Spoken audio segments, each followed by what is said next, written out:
Hello, my name is Daniel John Donnellon Jr., or as everybody's called me all my life, DJ, because it's DJ. And so I made this video in honor of my father, Daniel John Donnellon Sr., who recently passed away. And I kind of wrote some of this stuff out here to give as a eulogy at his funeral, but only one person was allowed to give the eulogy at the funeral, and my oldest sibling got to do that, and that's fine. So I now decided to make a little video about it, because I wrote it all out, and I wanted to share that in honor of my father, and just because I wanted to. My last few memories with my dad were actually watching the Bengals games. We were huge Bengals fans, big football fans. We liked the Bengals, the Bearcats, the Buckeyes. We liked them all. We were huge fans of that. And he kind of introduced me. I'll never forget kind of watching the Ohio State games as a kid with him, and particularly the 2002 championship season, and watching that championship game. And we were watching that game, and I just really, from that moment and spending time with my dad, I realized I wanted to go to this school, and I did. I went to Ohio State, and I graduated there, and I have my father to thank for kind of showing me how cool the Ohio State University really is. And he taught me a lot about football and all that, and the kind of loyalty and dedication he would show through that. Because we were, as I said, big Bengals fans, and he would stick with the Bengals no matter what. He would never leave early. He was very dedicated, and he kind of showed me that loyalty and dedication through football, that you always stay with your team no matter what. You never give up, and you just kind of have that dedication to your team, your town. And it just kind of seems like silly things, but he kind of showed me that kind of loyalty and dedication, and it showed who he was as a man through his loyalty and dedication through his teams. And my last few memories with my dad were actually watching the Bengals games. It was actually a bittersweet moment. I was at Paul Brown Stadium watching the Bengals win the first playoff game of my lifetime this year when they beat the Raiders. And I couldn't be there with my dad because he was too sick and in the hospital. But I got to watch the next game with him at home. He got out of the hospital and was back at home, and we watched the Bengals beat the Titans. And so that was the first time I've ever got to watch a playoff game with my dad and see the Bengals win it. And so that was really cool. Unfortunately, he had to get rushed to the hospital immediately after that game. And then I got to watch the AFC Championship with him in the hospital. And that was really my last memory of him. Last time I ever really got to talk to him, and last time he could talk back. At that point, he was still pretty functional. He was in the hospital, but he could talk and he could watch the game. And shortly after that, a couple days later, he got rushed to the ICU and had the ventilator jammed down his throat, and he couldn't talk anymore, and he was all sedated. But so the last time I really actually got to have a conversation with him was about the Bengals going to the Super Bowl, which was kind of a, weird thing there, because that was a big part of everything we did. We were huge Bengals fans, and we loved watching the team and winning, and we've never seen him get that far, so that was a huge moment for us. We've never seen him get that far. He had, but not us together, because, they did back in 88. I was born in 91. And so he really taught me a lot about that loyalty and dedication through the Bengals. And the only thing I'd say he was more loyal to was his family and God. And he taught me a lot through that. And God was a big part of his life. He was a very religious man. We used to go to church every Sunday. And I ended up really questioning a lot of what I was told and have my disagreements with the church. But I really actually still agreed with him a lot on our overall theological model of terms of like pantheism, that everything is God. God is the organizing principle, and that there is an overall fundamental relationship between everything. It's all connected, and there's a purpose and meaning to life to serve a bigger picture. I view it as like a bigger fractal picture, and with all centered through consciousness as fundamental and ubiquitous and all that.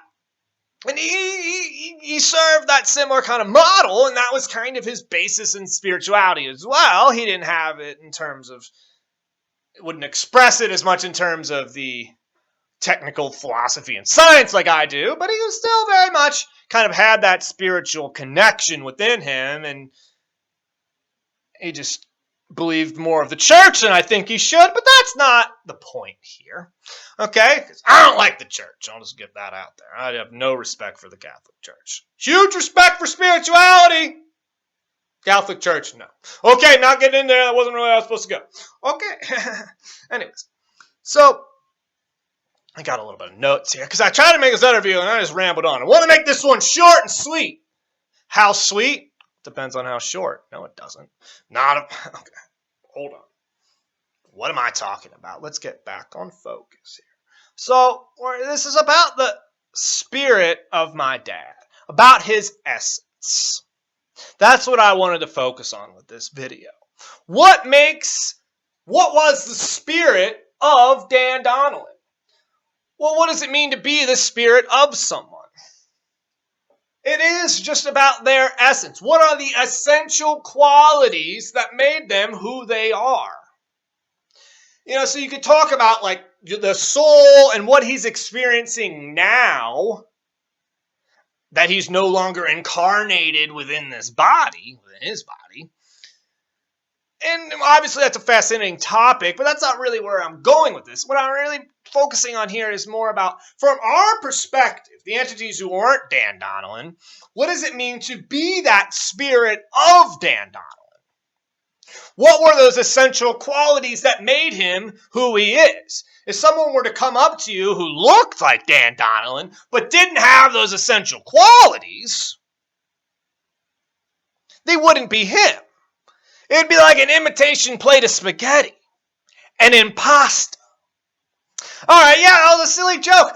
And he loved those silly jokes. And that was actually a big part of his essence, was his sense of humor. There's a myriad of different ways I could look at this and describe his essence, but his sense of humor was the most foundational. That's really what made him who he is. He was a very funny man. He actually was a stand-up comedian for a while. Before I was born, he did that professionally, and before any of my siblings were born. And it was just a huge part of what he was. He gave up his career as a stand-up comedian, but he never gave up his comedy. And he was always telling jokes. The king of dad jokes, man. But not just those silly, dumb little puns, but just so many. And he was just a very funny guy, and he kind of really brought me up that way, and to kind of really into who I am, because that's a big part of who I want to be too, is that kind of person. And that's really who my dad was, a very entertaining, very funny, life of the party kind of guy. And that was so much a huge part of his essence. And the other way to look at it is back what I was saying earlier about his loyalty and compassion. That was a huge part of his essence too. He's a very loyal man, not just with his football teams, but with his relationships. He was a very loyal man to my mother. He was very loyal to God, to the church, to his family. And very compassionate. He was, always wanted to help people, always trying to, he would serve his God, serve his religion in that way, and had that compassion in that way. He always wanted to help the homeless. He always wanted, always a great tipper. Down at the casino where he loved to play cards. He was always, first one to tip the dealer. It was just, he liked to share and have that compassion for others, and really kind of that connection and loyalty and compassion for everything, and kind of embrace all of us as one connected and really help everyone. And that's kind of one of our other big disagreements. I really shouldn't mention it, but I'm going to do it anyways. Is, he really kind of saw that in terms of his political philosophy, in terms of helping others and kind of building a better community away from the problems we have in our world, and really kind of progressing towards a greater world and a better world for all. He was just fooled into thinking the Democratic Party actually cared about those things too, but they're liars. Don't trust the Democrats. Okay, I shouldn't have even gotten into that. Sorry. I really don't like them. They're just like the church. They're very bad. Okay. It's not the people who are Democrats. It's the ones at the top who control the party. And the Republican Party's no better. They're both controlled by the aliens, man. Yeah. He started to come around to the aliens towards the end. Was he just getting senile? Maybe, but he was telling me, he's like, you might be onto something with these aliens, and I'm like, yeah, I know. I'm just having fun with this. No, I mean, he was a very loyal and dedicated and compassionate man, and that's how he wanted to help build a better world for all, and he really meant that with everything he did in terms of his endeavors, and he wanted to help everyone and move past the sort of systematic problems in our society that are holding us back from building a better world. He just didn't believe me on some of the things that are important to grasp here, such as the corruption of both political parties. But he thought the Democrats were good for some reason, and then the church and all that. But okay, that's not the point here, guys. Why would I even get into that?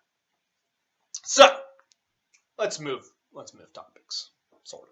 So then the other aspect of his that I would really describe as his essence was his brilliance. He was a very smart man, and he really prided himself on that.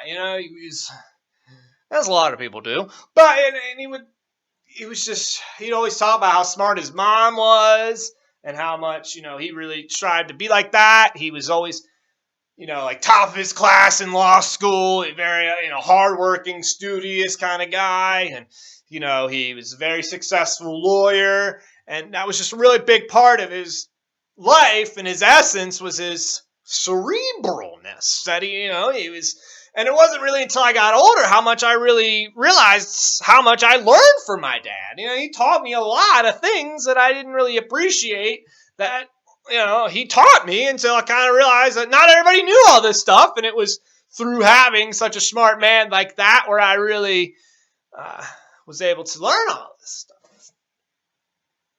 And so I just, this one's supposed to be the short video. And so I just wanted to focus on those issues and what really makes his essence and what is his spirit. And I just chose kind of 3 things here that I really think kind of capture his essence the most. And I know these might seem kind of cliche, right? I mean, everybody claims to be funny and caring and smart, right? But it's more about how he exhibited these qualities.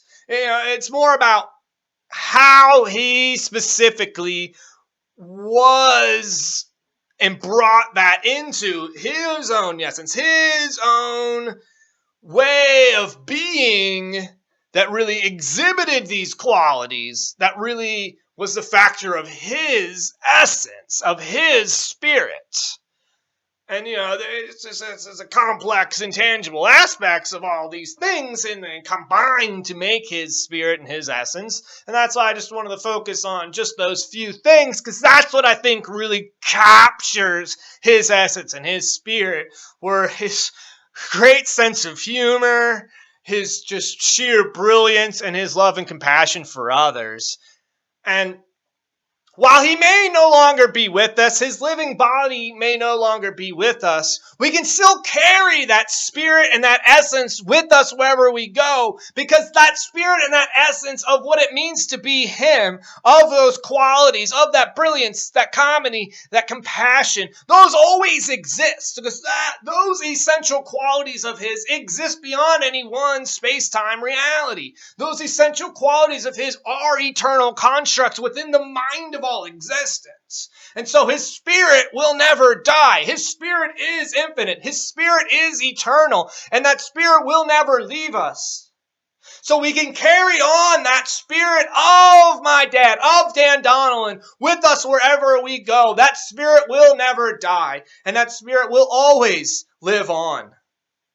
And that's just kind of where I wanted to go with that, because that's what comforts me, knowing that spirit, that brilliance, that humor, that compassion will always live on, and that unique way he exhibited those in this incarnation will still always live on, as those themselves are fundamental constructs within existence.